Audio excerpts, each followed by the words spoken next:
Haleluya, haleluya. Shalom blessed people. Jumpa lagi di hari Senin dalam Question of Monday, di mana Anda bertanya, saya menjawab. Apa yang ditanyakan, saya akan coba jawab secara sederhana dan singkat karena waktu kita tidak banyak, tetapi kiranya saudara dapat memahami dan mengerti.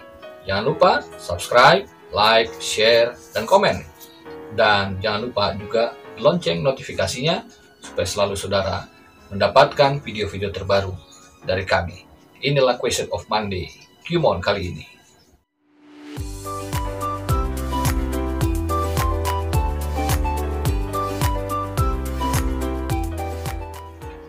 Pertanyaan kali ini seperti berikut. Shalom Pastor, seorang Pastor Graham mengatakan bahwa tato itu boleh karena tidak dilarang di dalam Alkitab. Oke, bagaimana tanggapan saya maksudnya atau jawaban saya? Nah, ketika dikatakan Pastor Graham, saya segera teringat dengan video pendek yang asalnya dari TikTok. Ini seorang, saya nggak tahu apakah dia itu pastor, pendeta atau apa, saya nggak tahu. Tapi namanya adalah Brian Siawarta. Dalam vlognya saya melihat apa yang dipertanyakan tadi adalah apakah tato boleh atau tato boleh enggak gitu ya.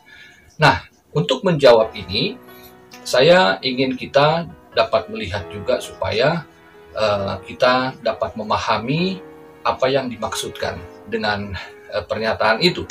Nah, jadi yang namanya Brian Siawarta ini adalah seorang, oke lah, taruh kata mungkin youth pastor atau apalah ya, dari gereja mana saya nggak tahu.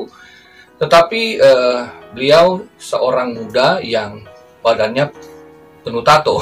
Jadi jadi itulah yang kemudian dipertanyakan. Di video tersebut dia mengatakan bahwa tato dalam perjanjian lama memang disebutkan, tetapi dalam perjanjian baru tidak dilarang. Nah, yang ingin saya komentari adalah ketika dia mengatakan bahwa di perjanjian baru tidak dilarang. Yang kedua, dalam jawabannya di komentar-komentar, di kolom komentar ya, dia mengatakan bahwa kalau gua percaya nggak boleh, gue nggak nato. Artinya dia percaya bahwa Alkitab membolehkan untuk bertato. Jadi makanya dia bertato. Oke, itu dua statement yang kemudian saya coba tanggapi ya. Dan saya scroll dari profil dari namanya Brian Siawarta ini, dan saya mendapati bahwa beberapa waktu yang lalu dia belum bertato, kemudian dia terjun dalam pelayanan, saya lihat sudah mulai ada tato, dan sekarang semakin banyak tatonya. Oke, apakah boleh atau tidak? Nah, kalau bicara tato, boleh atau tidak? Nah, kemudian dipertajam lagi, dosa nggak, kata si Pastor Graham ini. Dan dia mengatakan tidak dosa, boleh saja, asalkan diizinkan orang tua. Dan itu juga dia mengalami damai sejahtera. Dan jangan lupa ada pesan pengunci. Kalau mau tato, doa dulu. Oke. Nah, jadi begini. Bicara tato itu bukan bicara sin issue ya, tetapi bicara wisdom issue. Jadi ketika dikatakan bahwa tato itu hanya ada di perjanjian lama dan tidak dilarang di perjanjian baru. Oke, karena bicara perjanjian lama, mari kita buka ayatnya di dalam Imamat pasal 19 ayat 28. Menurut dia hanya ada di sini kan? Begini firman Tuhan.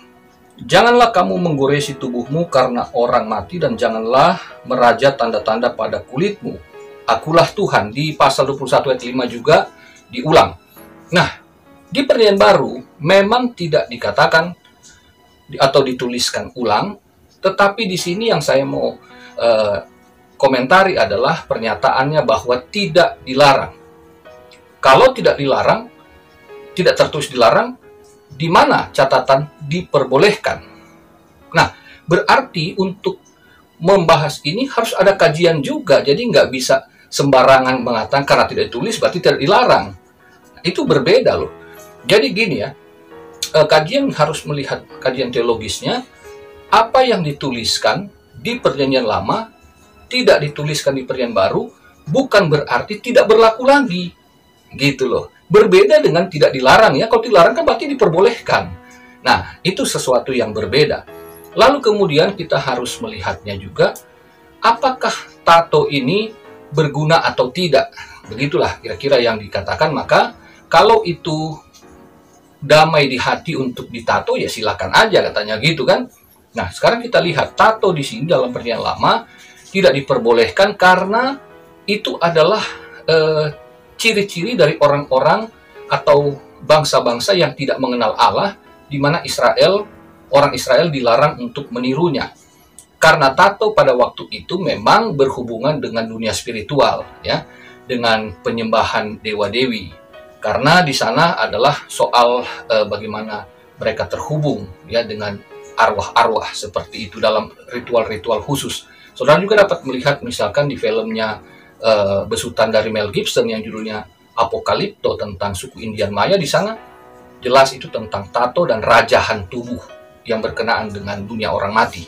Nah, kemudian kita lihat bahwa menurut survei juga penelitian di Kanada ya, di Vancouver, bahwa 75% anak muda Kristen yang konservatif bahkan ternyata mengatakan sah-sah saja kalau punya tato gitu loh.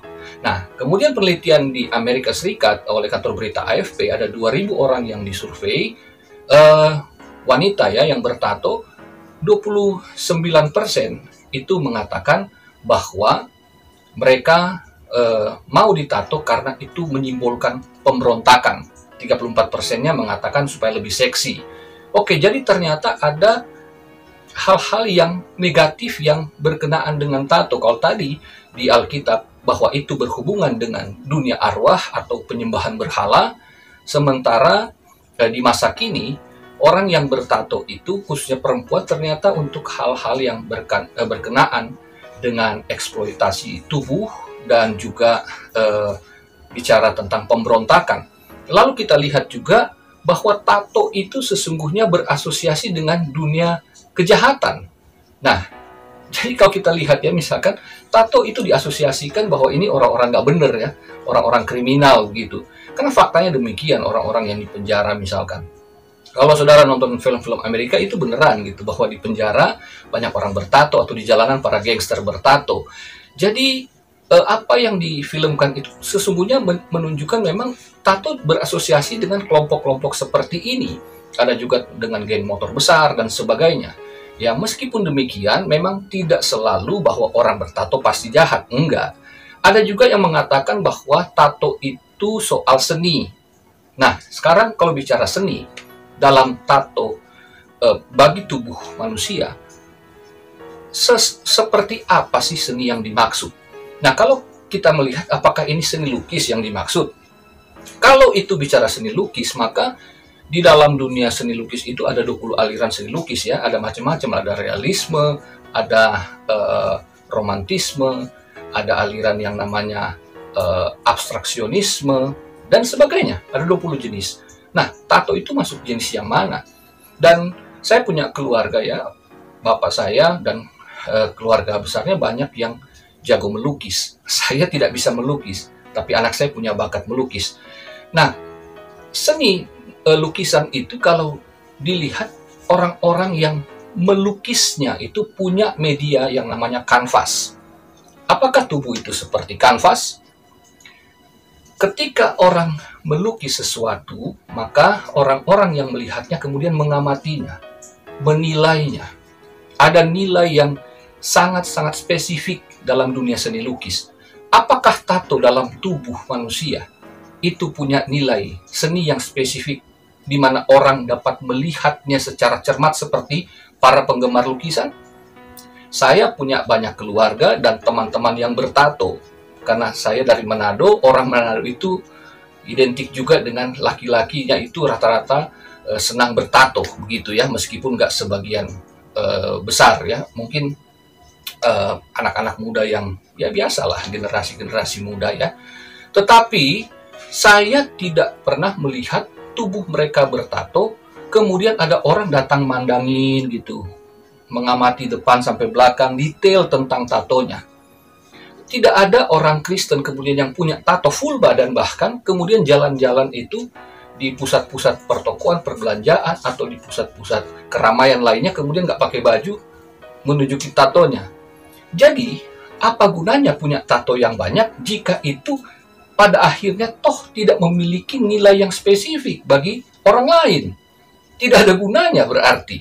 Apakah ini hanya bicara tentang kepuasan diri? Oh, saya punya tato seperti saya puas. Apakah itu yang dimaksudkan di dalam kekristenan?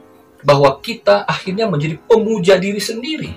Bukankah apa yang ada pada diri kita untuk itu harus menjadi berkat bagi orang lain? Kalau hanya kita yang menikmati, apa gunanya? Kita doang yang liatin tatonya gitu. Oke, kalau bicara juga ada yang bilang, oh itu seni yang dapat menunjukkan kekristenan. Jadi ini ada misi di situ. Misi seperti apa? Saya melihat juga banyak tato yang ada gambar Tuhan Yesus di sini, ya. Ada juga gambar perjamuan dengan lukisannya Da Vinci, ya, tentang The Last Supper itu. Tapi apa gunanya coba? Apakah dia jalan-jalan menunjukkan kemudian beritakan, akulah jalan? Kalau taruh kata tulis di sini, akulah jalan dan kebenaran dan hidup. Apakah orang akan bertobat karena lihat tato?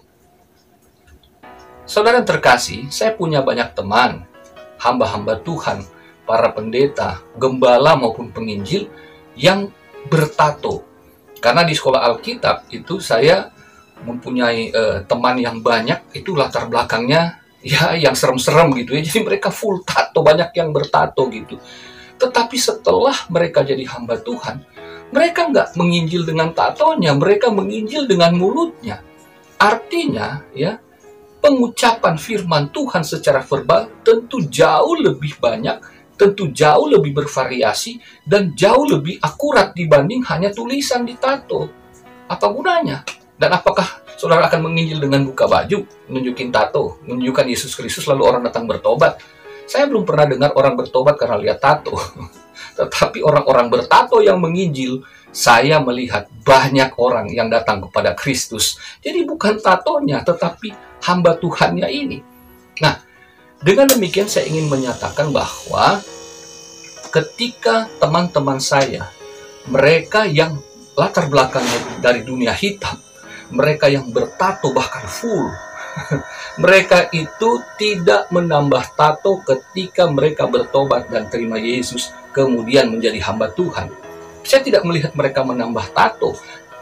Artinya bahwa yang Pastor Graham ini sedang memberikan pembenaran yang keliru mengenai tato, ya, bahwa boleh, ya, kalau gua nggak percaya, kalau gua percaya nggak boleh, gua nggak nato. Artinya gua percaya bahwa boleh karena tidak dilarang, makanya gua bertato. Jadi tatonya tadinya cuma beberapa, saya lihat di foto-foto lamanya, sekarang malah bertambah jadi penuh badannya. Apakah demikian seorang hamba Tuhan? Nah, jadi bukan sekedar kita ngomong, tetapi kan perilaku kita juga menunjukkan siapa kita. Gitu loh. Seorang hamba Tuhan ketika dia bertobat, bukan berarti dia mengajak orang untuk hidup seperti masa lalunya. Orang yang dibawa kepada Kristus adalah orang yang diperkenalkan oleh seseorang, dalam hal ini misalkan di seorang hamba Tuhan, melalui kesaksian hidupnya yang telah berubah. Bukan kesaksiannya justru yang kemudian diasosiasikan dengan dunia yang gelap di masa lalu. Jadi teman-teman saya yang hidup di masa lalu dengan tato, ketika mereka bertobat, mereka tidak menambah tato. Mereka sekarang adalah pembicara-pembicara radikal bagi dunia orang-orang yang di dunia di mana mereka dulu ada. Bagaimana orang-orang bertato dimenangkan untuk Kristus. Dan orang-orang bertato ini disekolahkan kemudian, pergi dalam sekolah-sekolah penginjilan di alma mater kami. Mereka orang-orang bertato banyak sekali, tapi mereka tidak menambah tato lagi, tetapi justru menambah kekuatan spiritual untuk menjangkau lebih banyak orang untuk bertobat pada Kristus. Dengan demikian, apa yang dikatakan Pastor Graham ini, bahwa yang penting kan dari hati kita, hidup Tuhan melihat hidup kita yang dari dalam, tidak memperhatikan yang dari luar.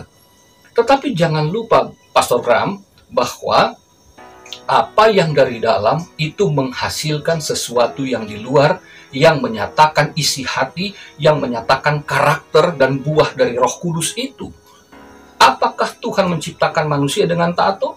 Tidak. Apakah Tuhan kurang kreatif untuk menciptakan tempat-tempat untuk dijadikan media untuk mural? Tubuh kita bukan mural. Tubuh kita dikatakan adalah bait Roh Kudus. Dan jangan lupa bahwa dikatakan, ya, kalau kita kemudian hanya menjadi sandungan bagi orang lain, tato kita justru menjadi sandungan bagi orang lain, ya sebaiknya jangan bertato. Kalau sudah bertato, orang mungkin waktu kesan pertama, waduh, ini preman yang datang. Ternyata orang Kristen, apalagi di hamba Tuhan. Oh, orang bukan lihat tatonya, orang lihat kelakuannya. Tetapi yang aneh justru ketika mengatakan saya Kristen, yang waktu dikenal belum bertato, tiba-tiba datang sudah full tato, apalagi seorang pendeta. Ini sangat tidak etis. Pastor Abraham yang terhormat, Anda harus ingat bahwa Anda seorang yang berbicara atas nama Tuhan, menyampaikan firman Tuhan, dan Anda adalah contoh teladan. Dari pernyataan Anda bahwa Alkitab tidak melarang, kemudian gue boleh bertato karena itu boleh menurut firman Tuhan, maka Anda sedang menggiring orang pada kesesatan. Anda sedang menggiring orang bahwa apa yang kita lakukan boleh, yang penting saya senang. Kan begitu pesannya. Bukan seperti itu kan, bukankah itu kita sedang menggiring orang untuk egosentris, padahal setelah orang kenal Yesus adalah kristosentris. Kristus adalah pusat.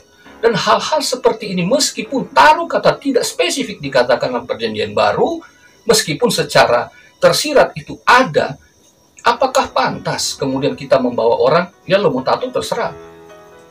Kita nggak bisa larang ketika ada jemaat, karena Anda adalah seorang hamba Tuhan, seorang pemimpin, tidak pantas untuk menggiring orang untuk menggunakan tato. Kalau mereka menggunakan tato karena kita nggak suruh, ya kita nggak tahu, itu kehendak bebas. Tapi bukan berarti kita menganjurkan.